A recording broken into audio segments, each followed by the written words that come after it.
Hello, and welcome to Tom Myers versus the rest of the world. With the continued counting of the popular vote, Donald Trump's vote total has now gone below 50%.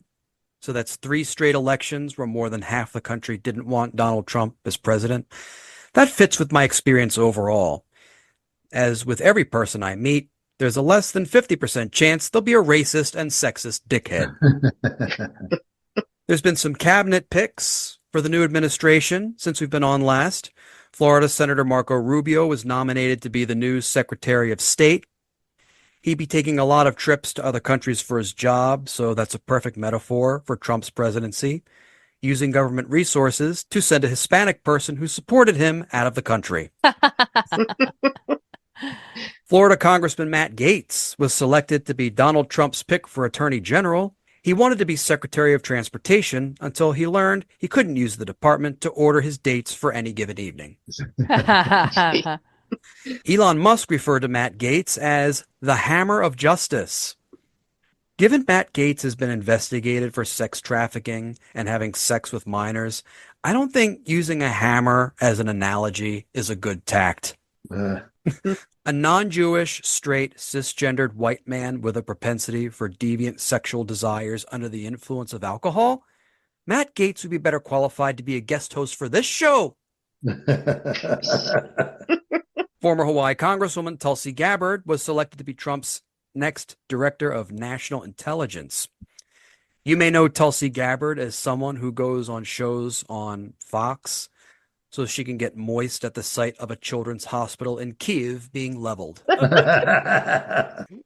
Tulsi Gabbard has received a lot of praise from Russian state TV, which is controlled by Vladimir Putin. I don't know if you know this, but Tulsi Gabbard is Russian for she who wants to scissor with Jill Stein. Oh, geez. Oh.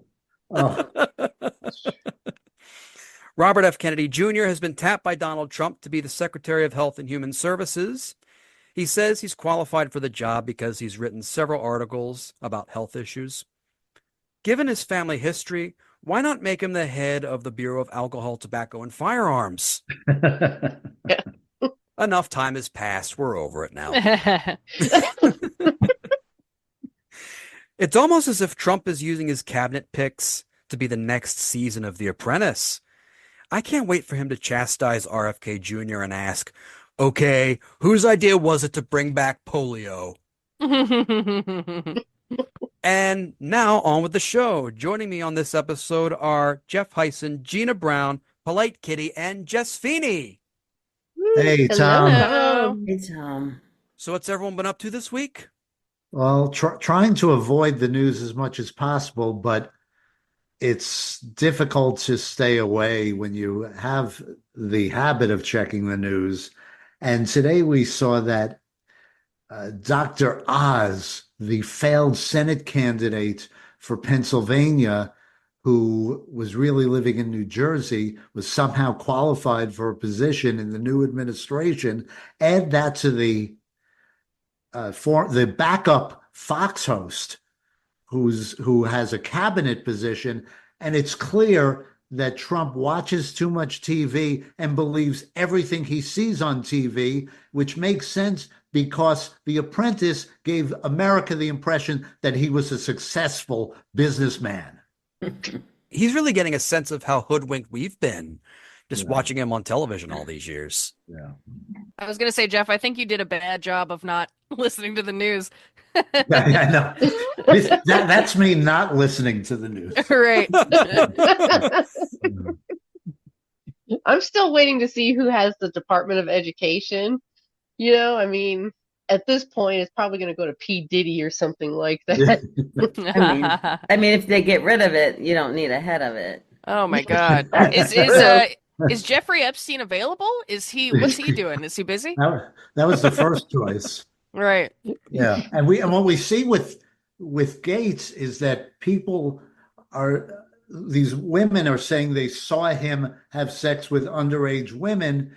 A report was leaked today, something else I saw in the news that I wasn't watching, where the report that about his sexual behavior with underage women. But if you're Trump and you have been accused and convicted of sexual assault, and you say you don't believe it, then why would you punish anybody else who's been accused of the same thing?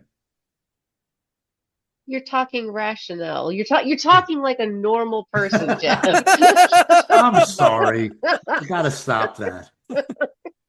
Since the overturning of Roe versus Wade, men's vasectomy appointments have increased to the point where there is a long wait to get one, thus finally giving me an excuse not to make an appointment of my own.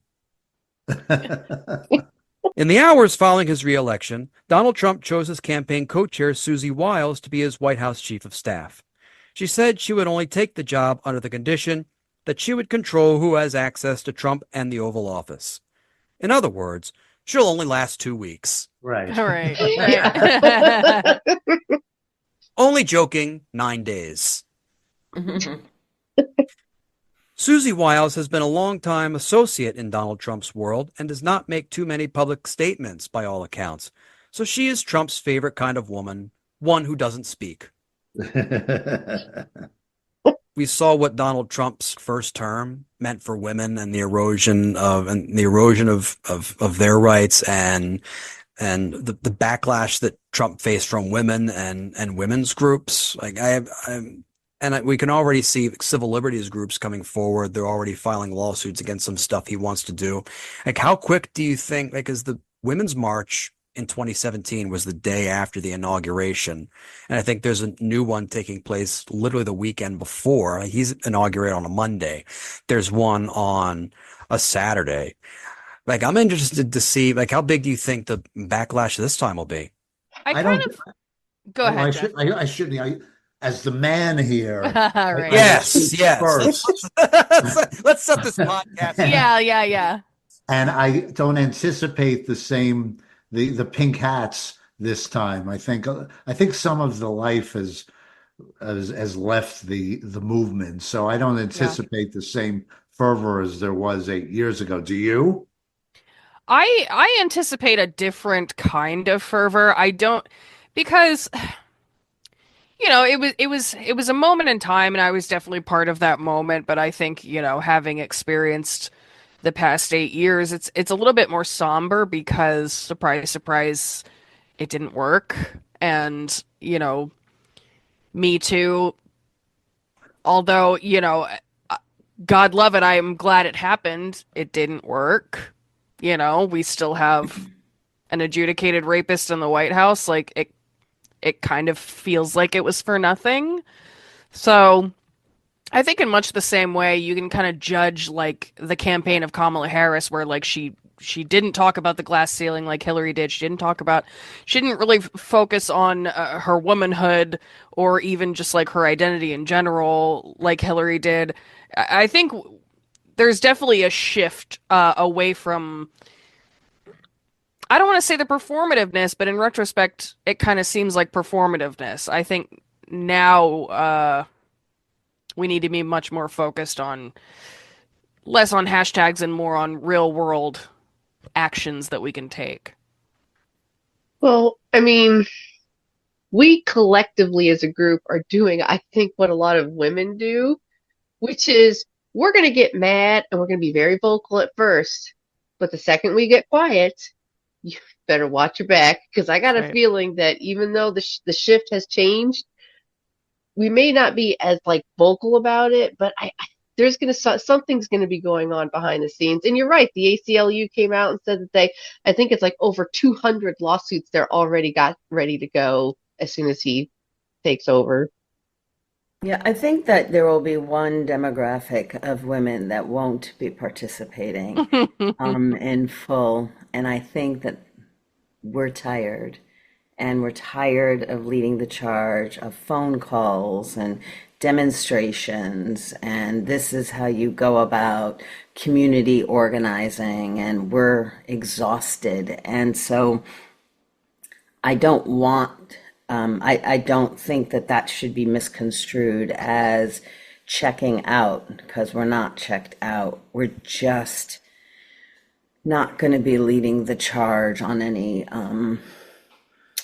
marches or anything like that for a little bit. The only thing that prevents Donald Trump from completely disregarding women and their role in his next administration is the fact that he hates Muslims. Otherwise, he would not only deny them employment, but he would also make them wear burqas. In these clips, we can see how Trump and his interactions with women, ranging from a reporter asking a question about an abortion measure in Florida to introducing the co-chair of his successful campaign on election night. We did a great job in that we brought it back to the states, as you know. I believe in exceptions, as Ronald Reagan did. And we did a great job. We did something that they've wanted to do for 52 years. Yes. Just stop talking about that. Let me also express my tremendous appreciation for Susie and Chris, the job you did. Susie, come here. Come here, Susie. Chris, come here, Chris. Susie likes to stay sort of in the back, let me tell you. The Ice Maiden, we call her the Ice Maiden. Come here, Chris. Susie likes to stay in the background. She's not in the background. Thank you, and thank you, Susie. Look at her. She's shy. I've never seen her be shy before. Susie. Susie didn't even think that this fucker was going to win. Did you hear him yell, "Come, Susie, come, Susie"? That's what that son of a bitch says to women because he can't make them come himself. The only time in his life when he can say it. It's the only time that Jeff's ever done a mic drop on the show as well. If you're not watching, if we didn't upload this to the YouTube channel. Speaking of which, hit the like button. That's a YouTube thing I got to do now. So perfect timing too, Tom. I do like how he couldn't make up his mind. He was like, "Oh, she's shy. She likes to stay in the background." And then he's like, "Oh, I've never seen her be shy before." It's like he can't even make up his mind what he thinks. And did he call her the Ice Maiden? he did. I don't know. Yes. I thought he said No Ice Man. explanation. I thought he said Iceman. I don't know. I thought he what said Iceman. Yeah. Oh, Jesus Christ. Well, that's even worse. But imagine, like, she's halfway to the stage. Like, she's got to go up there now. She's on her way. And he's like, we call her the Ice Maiden. And she's got to be like, and just keep walking and, like, shake his hand, like, yeah, that's me. I'm the Iceman or the mate, whatever.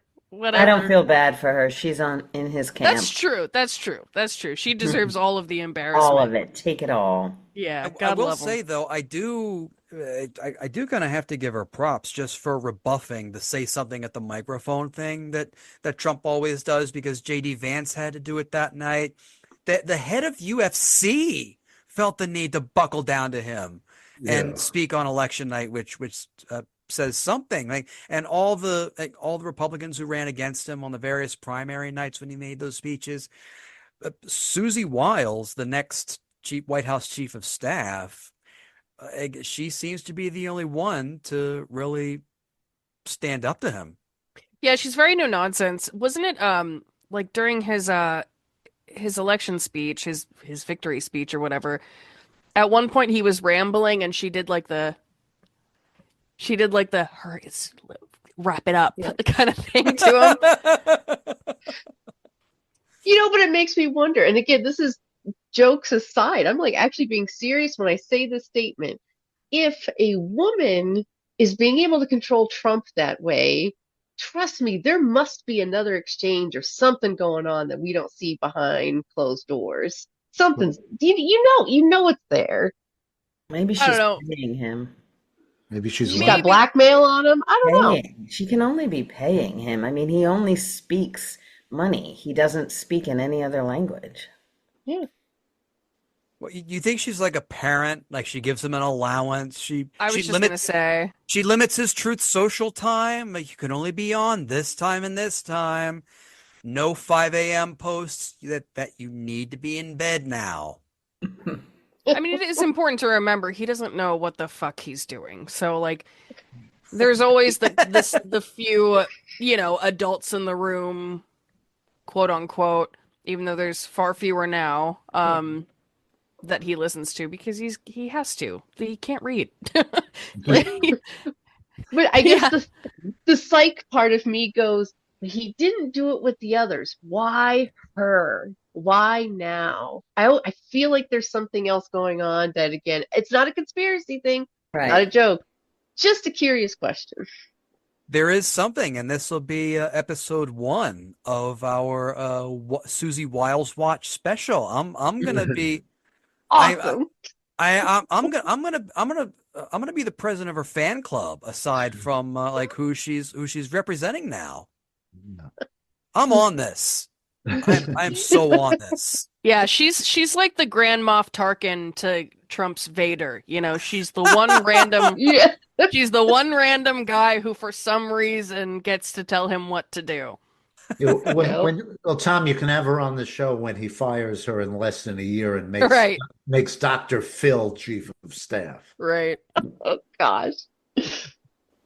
So, Susie, what do you think of Chief of Staff Joe Rogan and everything he's doing in the administration now? Totally. Donald Trump's plan to oversee our armed forces was to appoint someone who fit his worldview with regard to how the military should bend to his every whim. Unfortunately, he went to an even more extreme and chose Fox Weekend host Pete Hegseth, who looks like he only functions because of barbiturates, Monster Energy, and hard liquor as a starter before chasing the cocktail with turpentine. In this clip, we see the now Secretary-designee's thoughts on the role of women in the United States military. The reason women started getting in combat is because of forward support companies, and they were, we were integrating a lot of the rear echelon activities into BCTs, Brigade Combat Teams, that were now deploying forward as an entity. And so you had women truck drivers or fuel or mechanics on these convoys in Iraq and Afghanistan, and then they'd be ambushed or hit by IEDs, and suddenly now you have women in combat. That's maybe a modern reality in a 360 battlefield. That's different than intentionally saying, we're going to put women into combat roles so they will do the combat jobs of men, knowing that we've changed the standards in putting them there, which means you've changed the capability of that unit. And if you say you haven't, you're a liar, because everybody knows between bone density and lung capacity and muscle strength, men and women are just different. And so if you want to, I'm okay with the idea that you maintain the standards where they are for everybody. Mm-hmm. And if there's some, hard charging female that meets that standard, great, cool, join the infantry battalion. But that is not what's happened. Yeah. What has happened is the standards have lowered because the general comes by and asks a question. You know what questions are when generals ask questions. They're just a command. Lieutenant or captain or major, why aren't there more women in your unit? That means get some more women in your unit now. And that moves all the way through the training pipeline. And so I'm surprised there hasn't been more blowback on that already in the book, because I'm straight up just saying we should not have women in combat roles. It hasn't made us more effective, hasn't made us more lethal, has made fighting more complicated. Most of them actually are, a lot of them are pushed, I shouldn't say most, but many are pushed into a combat track because they're so highly capable. But if they had their first choice, it probably wouldn't be that. Yeah, it sounds like a lot of made up bullshit, to be honest. I mean, he doesn't have any sources for what he's saying. He's kind of just musing. Like, he kind of just made up a story. Like, oh, I think that, generals were asking whoever, why aren't there more women in your unit? Like, did you see that happen? Is there any evidence that that's happening on a wide scale? I'm pretty sure no. And do you have any evidence that the Army has somehow lowered their standards? And also, I mean, fuck, we're like sending young boys who don't have a whole lot of options in life off to be like cannon fodder. Not ideal in the first place. So like the gender of the cannon fodder, I don't know that should be your first concern. Like, it's just a whole lot of nonsense. It's bullshit. It's bullshit. Am I allowed to say that I wouldn't have wanted to go into... Yes. I wouldn't have wanted on to this go... show, yes. I wouldn't have wanted to go into combat. And he No. and I'm kind of glad right now that my daughters don't have to. But is that bad? Does that make Not me at a all. bad feminist? Not at all. It means that you have choice. We have freedom of choice in this country. Okay, good. In this country. Yeah, but nobody should have to go, you know? Right. Enough people feel like they have to go because they don't have any other options. Yeah. But like Jesus Christ. I mean, it should be hard enough to convince people to die for America. I know. And half of them are just not good enough just innately, like True. To be honest with you, so my favorite part of the whole clip is that he said he hasn't gotten much pushback on this issue. Well, to be honest with you, my bro, I don't even know who you are. I haven't read your book. We're going to be hearing a lot about him. Yeah. Yeah. I think what he's doing is making a statement about a problem that doesn't exist. Truly. And he's going to get his way in this administration because he's going to set the bar for combat absurdly high, and then we're going to have more unqualified men who forced into combat as opposed to women who want to do it and aren't able to because of tattooed lunkheads like this guy preventing them. Not that having a tattoo means you're a lunkhead. I'm putting them together. He's a tattooed lunkhead. Tattooed. Let's just clarify. Tattooed like chromosome lunkhead. I think that's what. Yeah. I was going to go more polite and be like, well, Jeff is just explaining because your viewers can't actually see the whole thing. So he's just describing the guy to your that's right. listeners. We the people on his arm. Okay. The video will be on the YouTube. Speaking of which, hit the like button. Hit the like button. Smash it. With every step that women try to take to break the glass ceiling, there are other women trying to keep them down in the name of ideology. A perfect example of this is Kellyanne Conway, convincing her daughter to accomplish said setback and provide a devil's advocate argument with regard to her vote for Kamala Harris, as we can see in this clip. You know, the way that Donald Trump is talking about abortion, a highly contested issue with my generation. He's saying that people are executing babies after they're born, or that women are having abortions in the 9th month. No, they're not. Nobody's doing that. That's not a thing. I look at Kamala Harris and I don't see a perfect person. I don't see a perfect leader, but I do see change. I do see moving forward, you know, and I'm not one for identity politics, but it would be nice to have a woman in the White House, you know, not just for the sake of having a woman. What about you? Can we wait? Yeah. Can we just have Trump win this time and then we'll wait for you or your sisters? If Trump wins this time, I'm not sure that I will be in that position to run. Oh, come on. He's welcomed you to his White House before. Candidly. There were some things cut out of my Fox News interview. I vividly remember saying that Donald Trump's debate performance was abhorrent. I remember because I specifically used abhorrent, and that was not in the interview at all. And the way they spliced it was very sneaky, but the way they spliced it made it sound like I was equating Donald Trump's behavior to Kamala Harris's behavior, which, and I will say, you know, to make myself very, very clear, I will never, ever find daylight between Donald Trump's behavior and Kamala Harris's behavior. There's no comparison.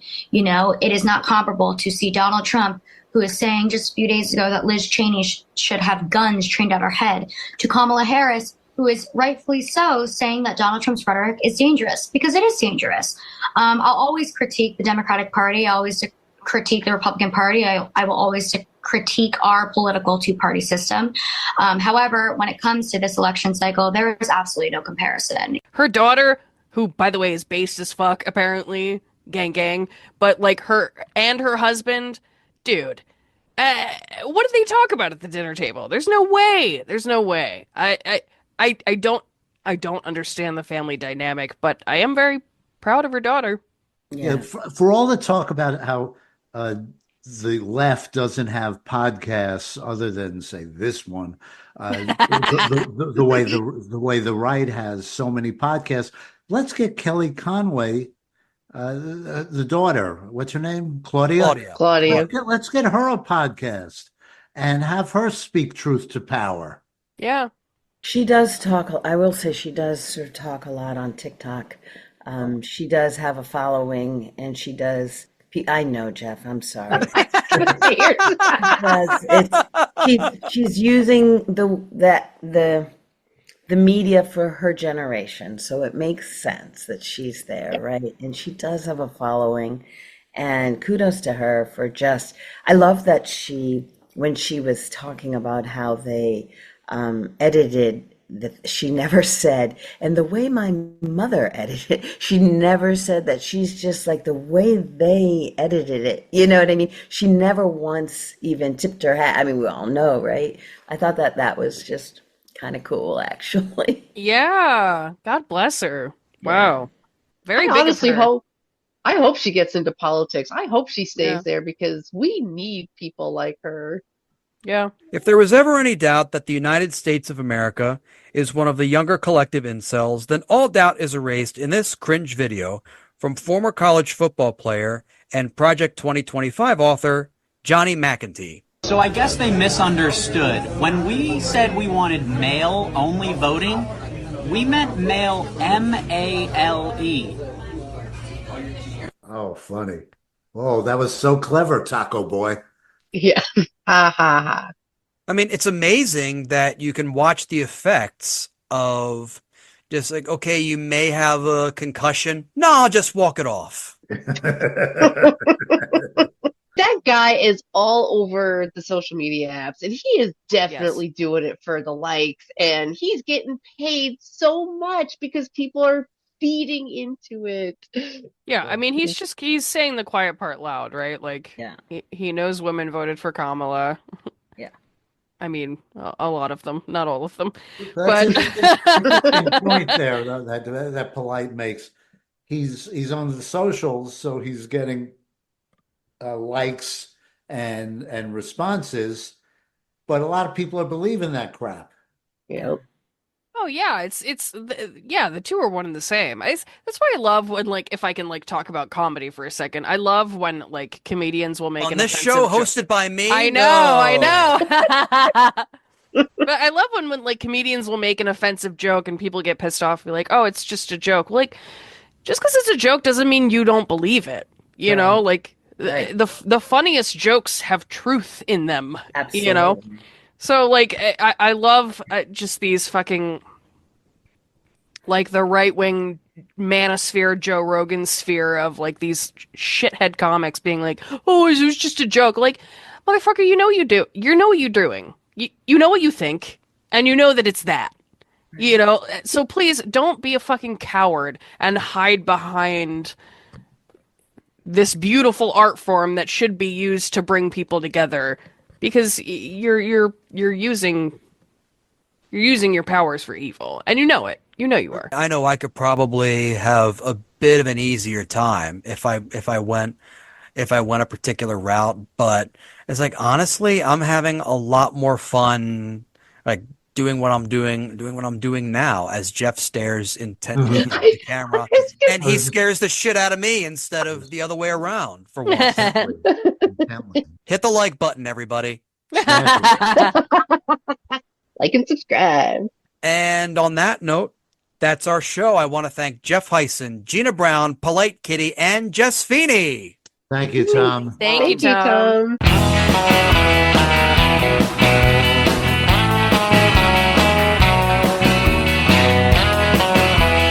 This episode was written and hosted by Tom Myers with panelists Jeff Hysen, Gina Brown, Polite Kitty, and Jess Feeney. Theme music composed and arranged by Jeroen Hurck. Executive producers Tom Myers, Matt Connarton for ipmNation, and Eddie Carson for Odyssey Radio. Please leave a 5-star rating and a positive review on Apple Podcasts, and don't forget to subscribe to the Patreon, patreon.com/Tom Myers, for access to ad-free episodes, extended episodes, and bonus clips. And if you're listening to this on YouTube, hit the like button and subscribe to this channel. Thank you for listening, and please visit tommyers.us.